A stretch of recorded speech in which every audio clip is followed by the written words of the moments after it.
This is a 1970 R75 with a 1993 R100R engine. This is the one. This is the best Airhead. We built this bike maybe 3 years ago, and it was a pioneering bike in that it got the best of everything. There's something that resonates with me about this one, and I think it is really because it was the birth child of it all. This is where you felt you were up in the game. Oh, this is my GT3. This bike is the dream.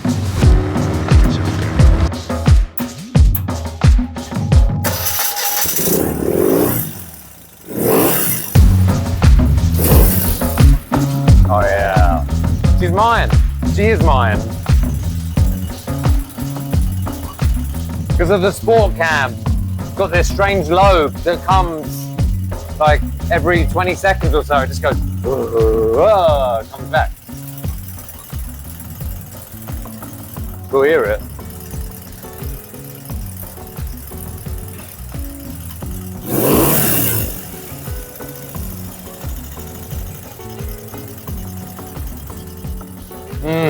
There she is.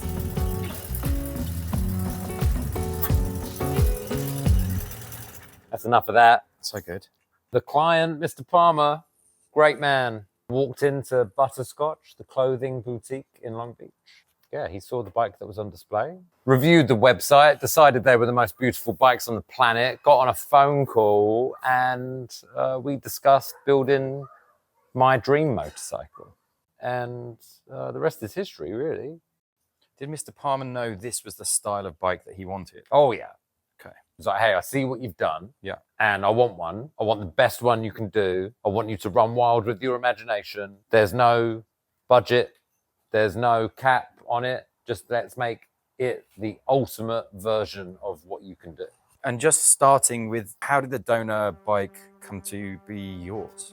This donor bike came to me from the universe. I live on Facebook Marketplace, Craigslist, online ad, Cycle Trader, always looking for bikes to buy, to build. I found this guy who had a 1988 R100 RS monoshock bike, and he had it up for like $4,000. Hello, I'd love to come and buy your motorcycle. And the guy wrote back and was like, this is actually from my dad. My dad has lots of BMWs. So I recruited Tommy of Butterscotch, and he came with me. Tommy's a good friend. He's a good dude. We went to San Diego, Tommy and I, and we went in my wife's Tesla with a tow hitch, thinking, oh, if there's more than one bike, we'll just rent a U-Haul and load it up. Oh, yeah, yeah. Turned out I ended up buying about 12 bikes from this guy. Same person. We just rented a U-Haul and put as many in as we could, and then found out that Tesla's towing trailers. It's not a thing. It's not a thing. You watch the juice fall out of that battery faster than the Speedo. Can't imagine. So this was one of them. Yeah, this was one of them. Mr. Fred bought this bike new in 1969. He crashed this bike in 1970. What bike is it? What's the actual donor bike? 1969 R75/5. What we're calling a bike as the donor bike was a frame with an engine block and a transmission on it. Everything else got wrecked in the crash. So that wasn't even on the bike anymore. I see. And kind of there was no wheels on it at all. We took it away on a dolly. Okay, got it. And when I say we took it away on a dolly, it was bent. Oh, so shame. No, we fixed it. Are you kidding me? So, I take great pride in. I sent an email to Fred later with the feature from BikeExif of the ultimate Airhead, and it was his bike, and he loved it. I'm sure. Yeah. So 1969 bike, and now Mr. Palmer. When you first spoke to him, he wanted a black motorcycle with this subframe and seat, forks that look like this, because we'd never done this before with the Öhlins. This was the first bike with the Öhlins? Öhlins front fork, yes. Oh, really admiring the gas tank. Yeah, that's just a temporary tank, though. Don't get too excited about that. It's the factory original paint is what my point is. That's wild, isn't it? But then the headlight bucket we painted, and everything's paint on this bike. Yeah. The frame's painted. These lights are painted. But we've painted it Avis black, the same color. Yeah. Is the new tank going to be the same style? It's the larger version. Okay. We tried to do the best of everything. So we've got the best front suspension. Öhlins, right? Öhlins, and they're black. And this was the bike that I came up with the concept of making these fork ears that look like the original ones.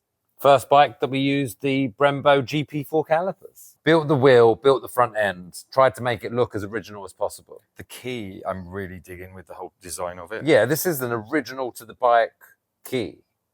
Oh, yeah. And this acts as a switch. You turn the headlight on, you turn the headlight off, you take the key out. And it's push button start, electric start, right? Yeah, that button is hidden over here. We can start the bike right now. Let's do it. Gas on, neutral light.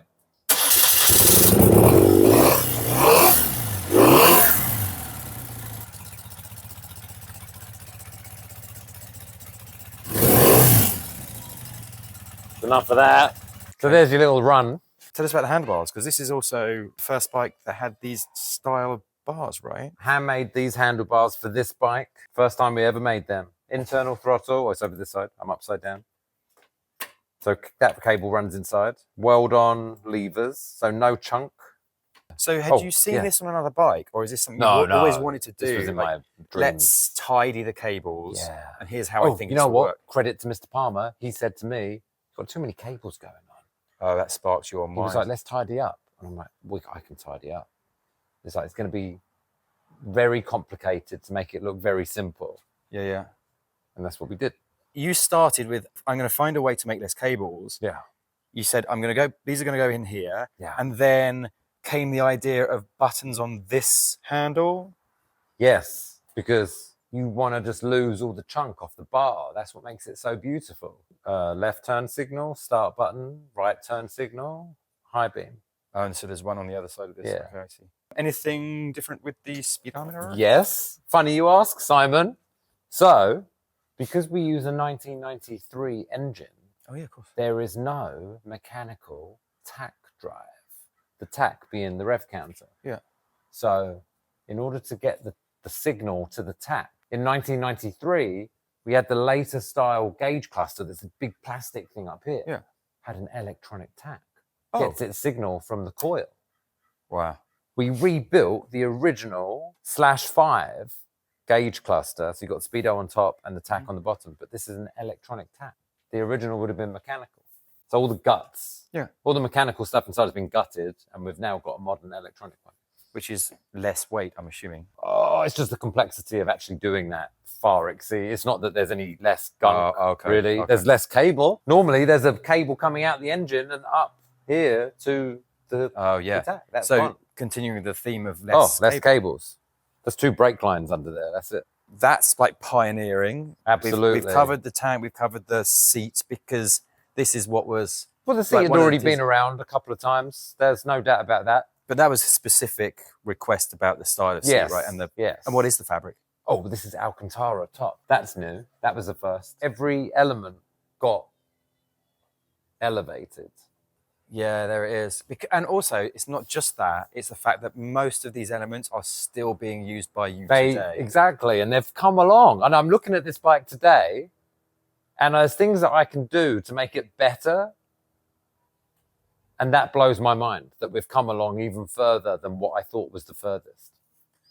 Yeah. I really need to know about the Marshalls. They were not on the bike originally, because that was like... Another first, Simon. Another first. Yeah. It makes the bike, doesn't it? Anything special about this engine that we should note about before we keep moving backwards? Stroker motor. It's been balanced and blueprinted. It went down to the crank. Long rods, short skirt, high compression pistons. It's a 1993 block. It's 1,000 cc. Was it 1,000 when she came in? It was a 7. Oh, the engine, yes, but it had traditional connecting rods and pistons. Does all of that mean it's got more cc now, or just more? No, we have the same cc, but we have a longer stroke, and we have more torque and more power. And we've twin plugged the heads. It's the first time we've ever done a long rod motor. I'd seen that these connecting rods and pistons were available, and we could make that work. And otherwise cost prohibitive before a project like this. I was a kid in a candy shop. I could spend all of the money buying all of the best stuff. Yeah. And it's mind blowing how difficult it is to make all the components work with each other. Yeah, we've got these Olins that are custom made for this bike. Black body with the gold reservoir, fully adjustable. This is a compression adjustment, and this is the rebound. it's so well balanced and wonderful on the street that you are inclined to ride it a bit faster than you probably should. And combined with these Metzler Racetech race tires, this is the first bike that got these. So tyres are new as well. Tires were new, the suspension was new, the rear disc brake was new, and this whole custom aluminum hub. So I think we pretty much covered the bike, but I do want to know if she's going to be living life, a second life close to you. Or... No, it's going very far away, isn't it? It's, you know, I think it's going to live in Pennsylvania. We're all three going to go to Pennsylvania. I don't know. See you later. Yeah, OG. see your bike, see your favourite bike in the world. Great. Did you see my feature in the Daily Mail?